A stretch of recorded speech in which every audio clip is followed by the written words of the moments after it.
Nah ini supaya sampean kita semua lah, kita semua ngaji betapa panduan Rasulullah untuk menggapai ridho Allah itu banyak yang keseharian sekali.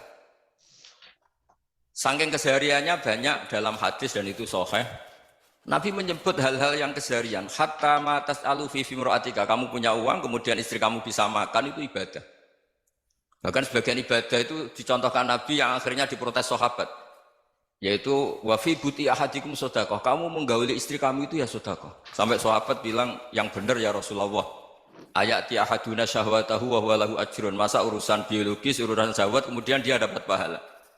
Nabi menjawab, alai salawadu'aha fi haramin akana alaihi wisrun. Bagaimana kalau dia meletakkan ke yang tidak benar, itu kan dosa. Nah, hal-hal seperti ini yang saya ingin teman-teman semua lah, semua. Saya juga agak ingin ngaji demi Anda juga agak ingin. Itu dosa sekali ngaji kok, pesanan kelompok tertentu itu enggak boleh. Islam itu untuk semua, jadi ya cuma karena di depan saya jenengan ya seakan-akan jenengan korbannya. Itu ada ilmunya dalam usul fikih itu. Jadi orang itu harus ngaji usul fikih. Nama yang disebut, mungkin Mas Sufyan masih ingat zaman ngaji usul fikih. Nama yang disebut itu tidak jaminan sebagai prioritas perintah. Jadi misalnya gini, kebetulan yang di depan Nabi itu Abu Dzar. Nabi ya bilang, ya Abu Dzarin ini uhibbuka misalnya, atau ya Mu'ad ini muhibbuka, atau ya Abu Hurairah ini uhibbuka misalnya. Banyaklah riwayat yang Nabi nyebut ya Abu Dzarin, ya Mu'ad, ya Abu Hurairah. Kemudian misalnya Nabi meneruskan khitab, ini uhibbuka, saya mencintai kamu, fakul dubur sholatin, atau sebagian riwayat disebut falatadaan ladubura kulli sholatin, Allahumma inni ala dzikrika wa syukrika wa husni ibadatik. Saya mencintai kamu, siapa saja, Mu'ad bisa, Abu Dzar bisa siapa. Saya mencintai kamu, mohon kalau habis sholat kamu jangan lupa wiridan Allahumma inni ala dzikrika wa syukrika wa husni ibadatik. Ya Allah, tolong kami permudah supaya mudah ingat engkau. Anda tidak bisa mentang-mentang, wong nama saya Parmin, nama saya Purnomo, itu yang diperintahkan Mu'ad misalnya. Jadi yang disebut satu, tapi khitab itu untuk siapa saja. Saya teruskan. Jadi saya mohon semua kita melakukan kebaikan itu, kalau dalam kaidah fikih disebut al-yakin la yuzalu bisyak. Banyak kebaikan yang kebenarannya itu 100%. Tidak punya efek samping ke pihak lain, ke kelompok lain, ke komunitas lain. Yaitu tadi misalnya Anda makan, dan itu murah sekali, hanya butuh satu piring. Setiap punyaan kamu muji Allah, setiap minum kamu muji Allah. Itu redaksinya Rasulullah SAW disebut, Allah sangat ridho ketika seorang hamba makan, kemudian dia memuji Allah. Atau minum, kemudian dia memuji Allah. Logikanya gampang, negara seperti ini yang kamu harapkan bentuknya kayak apa, mertua, ipar, komunitas, tetangga, itu nyata terjadi itu kan belum pasti. Sementara yang mesti terjadi adalah kamu butuh makan, kalau tidak mati. Butuh minum, kalau tidak mati. Butuh bumi yang nyaman ditempati, kalau tidak kita juga mati. Sebab itu Allah kalau menyebut nikmatnya itu hal-hal yang keseharian. Alladzi at'amahum min ju'. Allah itu siapa? Allah itu yang menciptakan kamu bisa makan. Tidak berlebihan, Allah itu yang menciptakan kondisi sosial itu ideal. Zaman Nabi itu ya ada orang munafik. Orang-orang pilihan Allah itu juga diuji orang sekelilingnya yang macam-macam. Semua diuji sesuai konteks zaman dan waktu. Nah, tapi ada ibadah-ibadah yang selalu disarankan Nabi. Sampai Nabi itu pernah ditanya, ayul islami khairun ya Rasulullah, Islam terbaik itu gimana? Jawaban Nabi itu unik. It'amut to'am, Islam terbaik itu ya makan-makan, jangan santai-santai. Ketika Allah menyebut beberapa kebaikan, falak tahamal akobah, wa ma adrokan apa? Mal akobah. Terusannya apa? Fakku rokobah. Terusannya apa? Au it'amun fiyaumin di masubaya. Itu acara makan-makan itu juga Islam. Kenapa? Ya bayangkan kalau tidak ada makanan, kita mati kan? Kondisi sosial tidak ideal itu Anda masih gak apa-apa, tapi kalau Anda tidak makan, Anda tidak minum, kamu punya istri cerewet masih bisa hidup, punya mertua cerewet masih bisa hidup, tapi kalau tidak makan bisa mati. Berarti penting mana istri sama makan? Penting mana? Makan. Semoga istri Anda dengar, nanti kamu disuruh makan tapi pulang deh. Itu kalau dibahasakan makan masih memahami, penting mana nasi satu piring dengan istri. Nggak ada nasi mati, nggak ada istri belum mati, penting mana? Gak berani jawab kan? Nah, ternyata Anda ada garang kan di depan istri. Jadi saya mohonlah, mungkin Mas Sufyan Sauri tadi yang bisa bantulah. Teman-teman tuh ngaji yang keseharian saja. Karena kita nyari ridha Allah itu berdasar firman Allah. Dan firman Allah itu menyebut keseharian tuh riang, gampang. Yaitu tadi misalnya wa min ayatihi manamukum billaili wan nahar. Termasuk ayat-ayat Allah itu kamu tidur. Maka dulu itu ada guyonan, ada tokoh Mu'tazilah, kelompok dalam Islam yang berpikir manusia itu bisa menentukan ikhtiarnya sendiri. Karena saya bisa duduk, duduk, ingin berdiri, berdiri. Karena kelompok ini nggak terima kalau semua kehendak Allah, nanti bagaimana kalau semua kehendak Allah kok ada hisab ya, ada sanksi. Lucunya itu dia akhirnya, ini cerita ya, mencintai seorang perempuan, cantik sekali. Dan itu dia menjadi ahli sunnah itu oleh hal-hal yang sepele. Karena istrinya cantik, ya namanya suami istri itu hubungan intim. Terus ditanya, Mas, masih ingin lagi? Masih. Silahkan diulang lagi. Wah ya tidak bisa. Katanya manusia bisa menentukan yang diinginkan. Itu tobat itu. Itu nggak bisa ditobatkan Mas Sufyan Ats-Tsauri. Orang cantik yang mudah nobatkan orang itu orang cantik. Segampang itu.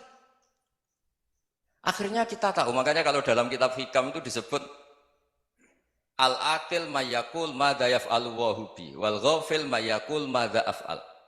Orang yang punya akal karena sadar ini wilayah Allah, semua milik Tuhan. Itu dia tiap hari berpikir, besok Allah akan melakukan apa terhadap dunia ini.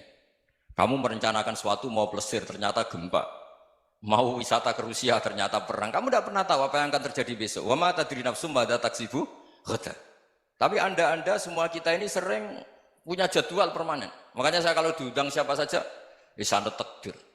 Yang jelas Gus ini acara penting. Ya masih acara penting nak pangeran ngersakno piye? Kowe ape dadi pangeran, kamu kok mau jadi Tuhan? Itu kadang ya kiai. Penting Gus acara ini jenengan harus memastikan bisa. Loh kamu itu yang ngajarin tauhid, sesuatu itu biadillah kok bilang-bilang apa pasti. Kalau maksa terus tak tobatkan kamu kata saya.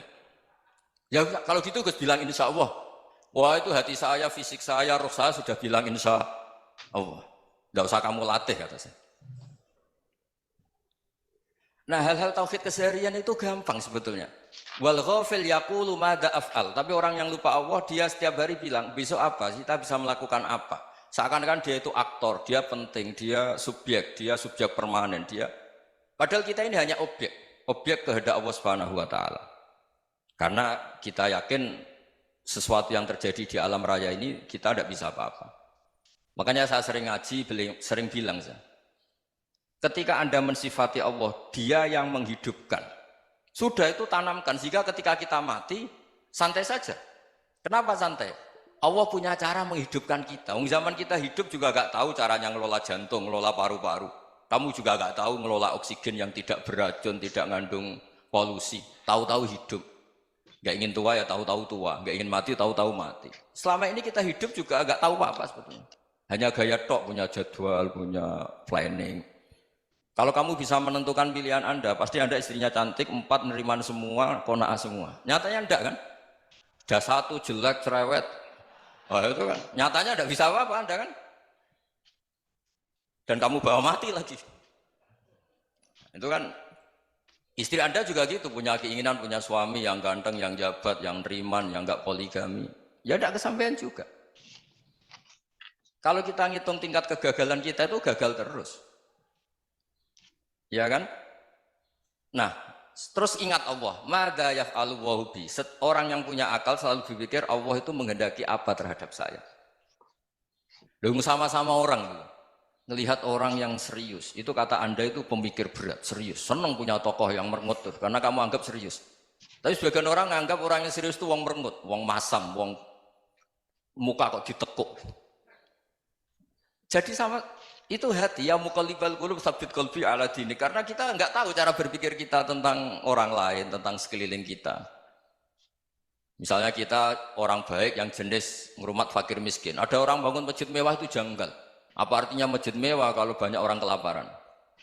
Tapi kalau yang jenis pendidikan apa artinya masjid mewah kalau tidak bisa ngaji? Nanti yang jenis infrastruktur apa artinya ini kalau semuanya punya sudut pandang yang berbeda-beda. Dan Islam mengapresiasi semua kebaikan. Tapi katakan semua kebaikan itu adalah kehendak Allah Subhanahu wa taala. Karena apapun baik Anda itu pakai fasilitas yang diberikan oleh Allah Subhanahu wa taala. Sehingga ini yang disebut kulillah sumadarhum fi khawdihim yal'abun. Ya kembali tadi ke tema-tema bahwa keseharian Anda ini sudah Islami. Saat Anda tidak bisa melakukan apa saja. Saya sering ada jenazah, biasanya kalau tetangga meninggal saya sering disuruh ngelepas. Saya bilang orang ini baik.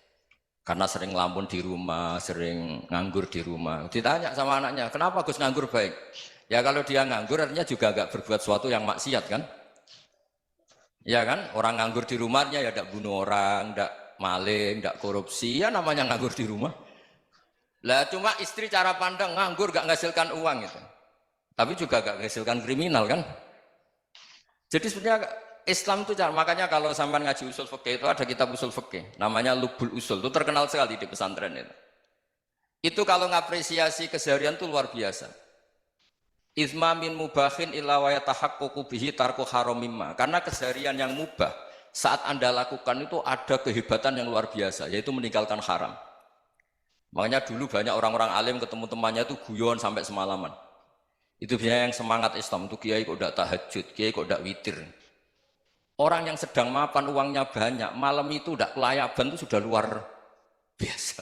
Melawan nafsu supaya tidak maksiat itu sudah luar biasa. Supaya lupa guyon sama temannya semalaman sampai subuh.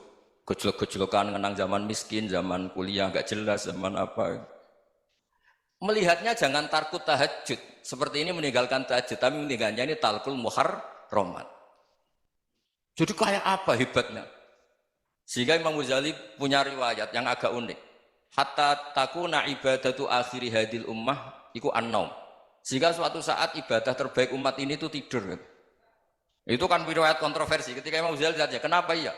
Kenapa kamu mulai keluar dari rumah itu sudah banyak maksiat? Melihat perempuan yang enggak mahram, melihat fenomena. Tapi kalau kamu tidur itu enggak melihat apa-apa. Tapi juga kamu jangan nganggap tidur itu ibadah betul. Saatnya melakukan fardu ain malah masih tidur. Tapi itu sudut pandang yang menjadikan kita Islam itu gampang. Jadi saat Anda tidak bisa aktivitas apa-apa, misalnya ada beberapa orang yang lumpuh. Lumpuh itu memang nggak bisa Jumatan, nggak bisa ibadah, tapi dia juga nggak bisa maksiat. Tidur itu memang Anda saat itu tidak bisa tahajud, tidak bisa witir, tapi saat itu ada zina, ada maling, tidak gosipkan orang, tidak bully orang, tidak menanamkan kebencian, tidak hasud. Sehingga tidur menurut Allah Ta'ala wa min ayatihi manamukum billaili apa? Wan-nahar. Karena di tidur itu selain ada unsur istirahat, jaga kestamina, juga ada unsur meninggalkan beberapa keburukan. Nah saya mohon ibadah yang keseharian ini kita jaga. Supaya kita semua baca ayat itu fasih. Fasih itu tertanam di hati. Allah itu siapa? Alladzi at'amahum min ju'i wa amanahum min khauf. Dan Allah kalau cerita di Quran itu anna sababnal ma'a sabba thumma syaqaqnal ardhan wa syaqqa fa ambatna fiha habba wa inaba wa qadba wa zaituna wa nakhla wa hadaika hulba. Kamu tahu saya ini siapa kata Allah? Saya ini adalah Tuhan yang menurunkan air, kemudian ada tanaman banyak. Habba wa inaba wa qadba, ada zaitun, ada tin, kalau orang Jawa mungkin ada tela, ada padi, ada mangga, ada pisang. Sudah. Wa inaba wa zaituna wa nakhla wa hadaika hulba, ada perkebunan yang lebat. Tujuannya apa? Mata Allahkum, silahkan kamu pakai, kamu nikmati. Tapi karena kadang kita ini punya ide-ide besar. Tadi untuk syukur saja nunggu punya istri riman, rumah baik, tetangga baik, komunitas baik, semuanya baik baru syukur. Lama-lama nanti ada di surga, syukurnya nunggu surga paling kelas A. Itu sudah ada yang menghuni Rasulullah, kamu nggak boleh di situ. Masa untuk syukur saja? Repotnya Masya Allah. Jadi mohonlah Quran yang kalau Anda hafalkan juz sama itu kan ada ayat-ayat yang kayak tadi. Ya, fal yang dzuril insanu ila ta'ami. Coba lihat apa yang kamu makan itu, dari mana? Dan untuk mempertahankan hidup kamu keseharian. Jadi jangan kira ibadah itu harus membentuk komunitas yang versi Anda. Ibadah itu harus yang hal yang mulu-mulu. Kesehariannya Anda alami. Loh ini saya tidak bikin-bikin. Saya ngaji bukan karena berdasar pesanan. Itu ayat yang saya baca kan betul ada ayatnya kan. Fal yang dzuril insanu ila ta'ami. Anna sababnal ma'a sabba thumma syaqaqnal arda syaqqa fa ambasna fiha habba wa inaba wa qadba wa zaituna wa nakhla wa hadaiqa ghulba. Terusannya apa? Mata'al lakum, silakan kamu nikmati. Mata itu silakan kamu nikmati. Ya kayak sampean dikasih hidangan ya makan. Ya sudah makan, habis makan ya minum, habis itu ngantuk ya tidur. Ya sudah normal-normal saja. Kayak apa indahnya Islam? Tapi Anda mencari Islam yang gimana lagi? Nah itu yang diajarkan guru-guru kita, diajarkan sanad kita sampai Wali Songo, sampai Rasulullah SAW. Bahwa pada akhirnya ada jihad, ada perang. Itu dulu memang perang, bukan membunuh, beda. Dulu kita dijajah Belanda ya perang, dan itu normal karena kita dijajah. Jadi ketika orang lain ingin baik sama kita, wa in ahadum minal musyrikin astajaruka ya fajirhu hatta yasma'a kalam Allah. Kalau mereka ingin baik ya kita baik. Makanya ada istilah musta'man, mu'ahad. Kalau mereka ingin damai, berdampingan dengan kemajmukan, ya itu yang lebih baik. Karena memang Islam menghormati proses perdamaian. Wa in janahu lis-salmi ya fajnah lah. Kalau ingin damai ya kita harus